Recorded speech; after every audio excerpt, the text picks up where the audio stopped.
Hello and welcome to this review of our ETF Power Rankings 2023, where I'm joined by the Head of Investments for Investlinx, Samuel Smith. Samuel, thanks for joining us. Thank you for having me, Jamie. Samuel, how does it feel to rank within our top 25 during your first year in the market? Pretty well. We started Investlinx only 1.5 years ago, and I think we've done some great things in this short period of time. So obviously over time, we hope to be higher up in those rankings, but I think we've had a great start. Great stuff. Could you tell us a little bit about the Investlinx mission statement and why you chose to enter the European ETP space? Yeah, so at Investlinx, our mission statement really is to provide investors with quality portfolios at competitive costs, while with delivering good performance over the long term.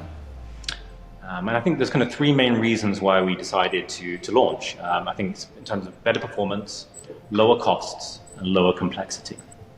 So when we think about performance, there are quite a lot of active mutual funds that have been underperforming, and we believe that's been mainly because of their kind of maybe shorter time horizon, shorter focus, and their high fees.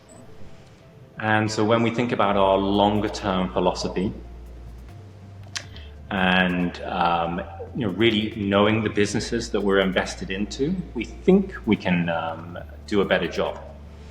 As a matter of fact, when we think about private equity funds that have a kind of very similar philosophy of long-term ownership and really understanding the businesses they're investing in, you can see that they have outperformed public equities over the long term. And when I think about passive funds, we're an active investor. We believe that fundamentally there is a better alternative than investing in the 500 largest companies or the 2,000 largest companies.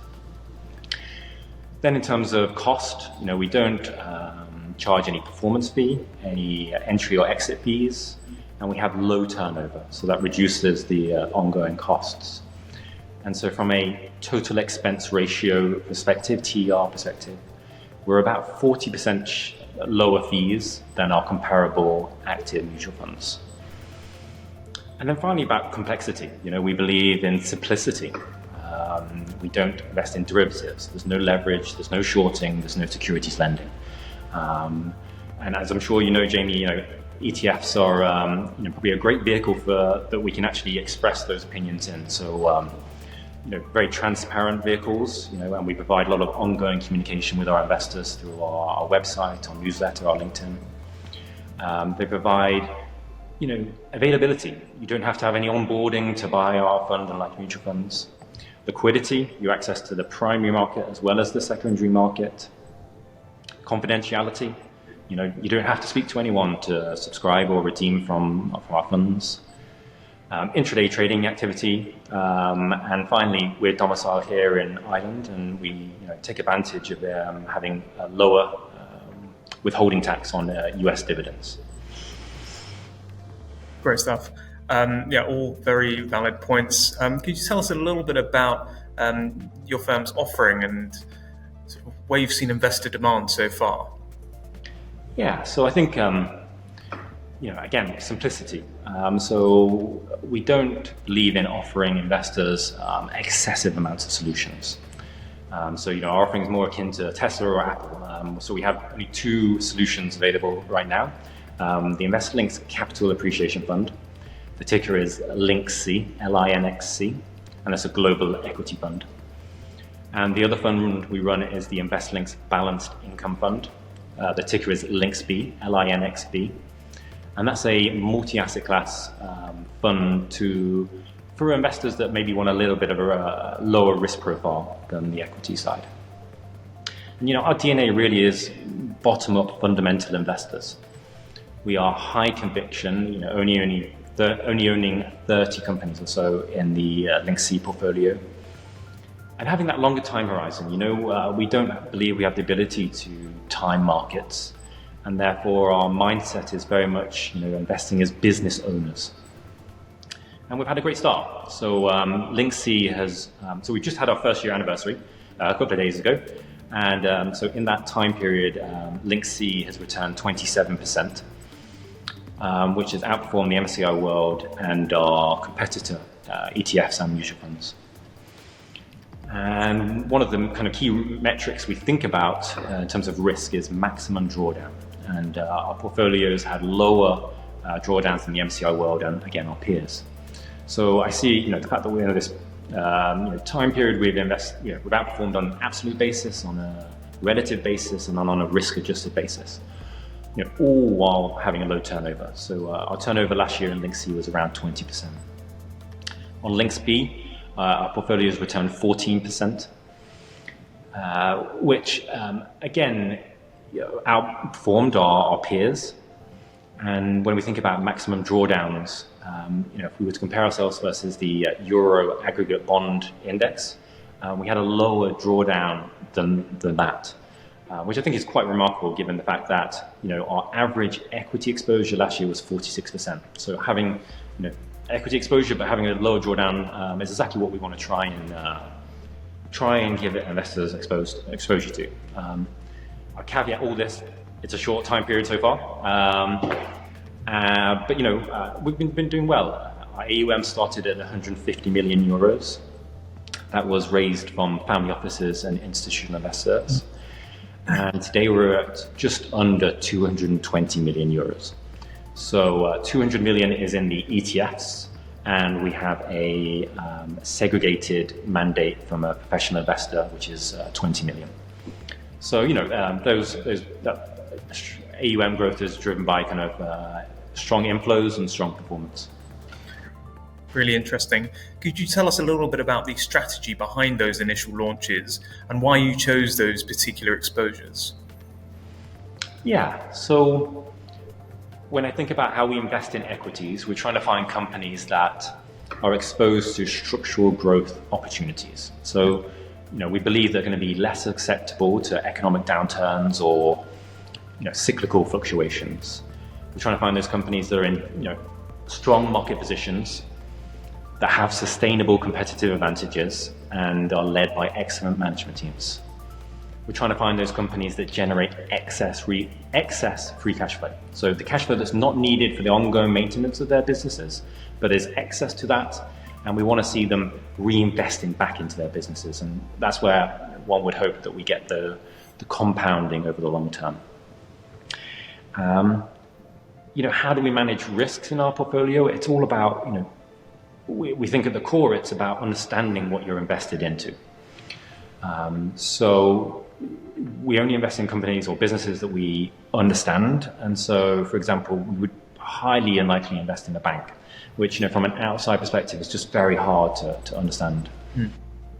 We are, as I said, high conviction, highly concentrated. So we make maximum use of diversification to different geographies, revenue streams, sectors. We try and find those businesses with strong balance sheets, low financial leverage, ones that don't need outside capital to survive. If the worst were to happen, in an economic downturn, then we believe these businesses will hold up better. And finally, we avoid exposures to very highly cyclical areas such as energy or commodities. It's very hard to really predict the future earnings of some of these businesses.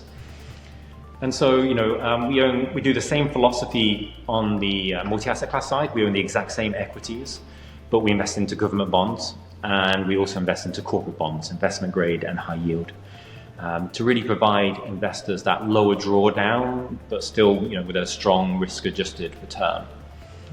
And, again, it's very much about, we have a kind of asset allocation framework, but it's about that kind of bottom-up security selection, which we think is really important. Really interesting. It'd be great to get a bit of your view on the active ETF space here in Europe in general, and also maybe a perspective on who you view as your key rivals and potential gaps of innovation within the space. Yeah, certainly.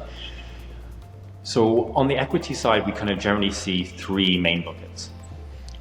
Index funds, index plus funds. So you could think of likes of smart beta or research and enhanced funds, which they are classified as active funds, but they, because of their human overlays, but they're still very constrained by their benchmarks. and then thematic funds. And so when we view those three categories, and maybe we take thematics as an example, we do believe sometimes in the structural growth opportunities, but where we kind of see lacking is that kind of implementation. So, you could look into a thematic fund and see, three good companies that you would like to invest into, but then, equally, you might see 47 companies that maybe one might not want to be invested into. So again, we believe it's really important about that, to be selective in what you invest into.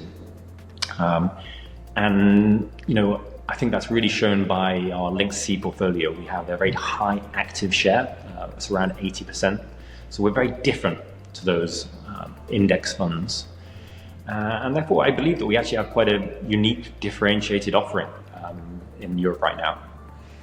And in terms of the multi-asset class side, our peers generally are kind of more fund-of-fund managers and very much kind of macro top-down investors. And again, I would just highlight that we really believe in that bottom-up security selection is very important. Really interesting. And in terms of distribution, what are your plans in terms of expanding your footprint in existing markets and expanding into new ones, such as France and Germany? Yeah, so we launched in Italy to begin with. It's obviously it's a large, I would say, inefficient market. It's home to some of the world's most expensive funds. So when we think about our fees being 40% lower, we believe that's the best place where we can add value to investors. We started there. Our solutions, I think, are applicable to both retail and professional investors. We've seen inflows from that retail perspective, financial advisors, as well as professional investors, and I think hopefully we'll continue to see that. And then it's really about, I suppose, about that geographical expansion. We've received quite a few inquiries from Germany and the United Kingdom, which I'm sure some of the largest ETF markets. So I think you'll see maybe at the kind of latter half of this year, maybe the beginning of next year, that's where we're going to expand our offering. Brilliant stuff. And looking ahead, what are some of the exposures that investors can look forward to Investlinx offering going through 2024 and years after that? Yeah, I mean, to be honest, we don't have any plans to launch any additional funds right now. I think it's mainly about focusing on that geographic expansion, and it's really getting that offering, that differentiated offering that we believe we have, out to as many investors as possible. And that's very much what we're looking forward to doing this year. Great stuff. Thank you very much for joining us today, Samuel, and best of luck with the year ahead. Thank you, Jamie. Have a good day.